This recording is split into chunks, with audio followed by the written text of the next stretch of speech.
चाहे खिलाड़ी नया हो अथवा पुराना, बीपीएससी प्रीलिम्स में करंट अफेयर्स ही पूरे जीएस पेपर का एक ऐसा सेक्शन होता है जो नए और पुराने दोनों खिलाड़ियों के लिए लेवल प्लेइंग फील्ड प्रोवाइड करता है। इसलिए इसमें अच्छा परफॉर्मेंस करना बीपीएससी प्रीलिम्स क्वालिफाई करने के लिए एक आवश्यक शर्त है। नमस्कार, जीएस विथ एसएस में आप सबों का स्वागत है। मैं सौरभ। दोस्तों, बीपीएससी प्रीलिम्स में करंट अफेयर्स के प्रश्नों की बात करें तो लगभग 30 प्रश्न आते हैं, जिनका वेटेज पूरे पेपर के वेटेज का लगभग 20% होता है।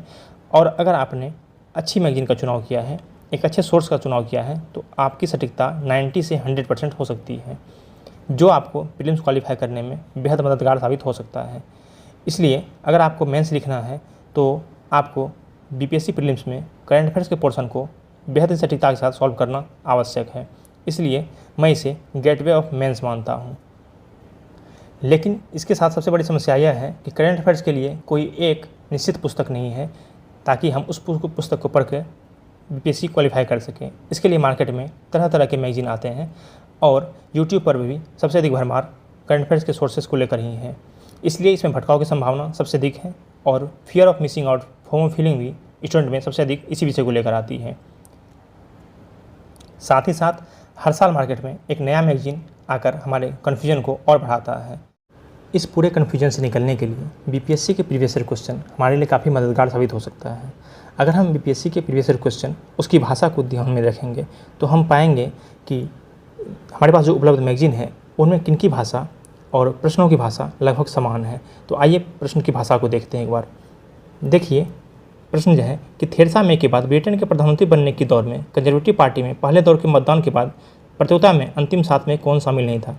आप समझ सकते हैं कि यह किसी ऑनलाइनर का प्रश्न हो ही नहीं सकता है, यह निश्चित रूप से किसी सब्जेक्टिव बुक का प्रश्न है। अब अगला प्रश्न देखिए कि इसमें प्रेस नोट जारी करने का स्पेसिफिक डेट पूछा गया है। आप भी जानते हैं कि हम लोग जिस भी मैगजीन को पढ़ते हैं, चाहे एडिटोरिया का हो, स्पीडी का हो, उसमें कम से कम यह डेट मेंशन किया हुआ नहीं होता है, यह किसी पैराग्राफ से उठाया गया है। इसी तरह आप देखिए, इस प्रश्न को देखिए, इसे पूरा का पूरा पैराग्राफ उठाया गया है, जबकि प्रश्न एक लाइन में ही खत्म हो जाता है। इसी तरह देखिए, इसमें डेट मेंशन किया गया है।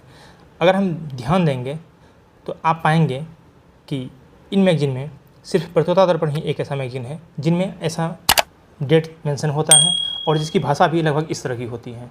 तो हम समझ गए कि बीपीएससी के एग्जामिनर कहीं ना कहीं ऑनलाइनर की बजाय ऐसे सब्जेक्टिव और रिलायबल सोर्स पर विश्वास करते होंगे जिनकी क्रेडिबिलिटी पर बाद में कोई सवाल न उठाया जा सके। साथ ही चूँकि यह ओल्ड पब्लिकेशन है, इसलिए इन पर उसका विश्वास भी होगा और उन्होंने भी कभी न कभी अपने ज़माने में इन मैगजीनों को पढ़ा होगा, क्योंकि उसमें ना तो गूगल था और ना यूट्यूब। साथ ही साथ इसमें सब्जेक्टिव दिया होता है पूरा तथ्य, तो इसमें उनके प्रश्न बनाने का दायरा काफ़ी विस्तृत हो जाता है। तो हम अपने प्राइमरी सोर्स के रूप में कहीं ना कहीं पीडी को रखेंगे। पहले पीडी को हम कंप्लीट करेंगे, उसके बाद ही हम स्पीडी और एडिटोरिया इन दोनों में से किसी एक पुस्तक का चुनाव करेंगे, ताकि हमारे अंदर फोमो फीलिंग ना आए, fear of missing out feeling ना आए कि कहीं हमसे प्रश्न छूट ना जाएं। अब देखते हैं कि हमें कब से कब तक का पढ़ना है। तो हमें पिछले एक साल अर्थात जुलाई 2021 से जुलाई 2022 तक का तो पढ़ना ही पढ़ना है, लेकिन हमें विशेष ध्यान जनवरी 2022 के बाद के करंट अफेयर्स पर रखना है। आप देखेंगे कि 60% प्रश्न पिछले 4 से 6 मंथ के ही आते हैं। सोर्स की बात हमने कर ली है। अब बात करते हैं रिवीजन की। तो रिवीजन कम से कम 3 टाइम तो होना ही चाहिए। 3 बार रिवीजन करके जाने के बाद ही आप प्रश्न को बनाने की स्थिति में होंगे, अन्यथा काफ़ी ज़्यादा कन्फ्यूजन क्रिएट होगा और आपका पढ़ा हुआ क्वेश्चन भी छूट सकता है। अब बात करते हैं कि जीएस विथ एसएस चैनल आपको इस करंट अफेयर्स के पोर्शन को कंप्लीट करने में कैसे मददगार साबित हो सकता है।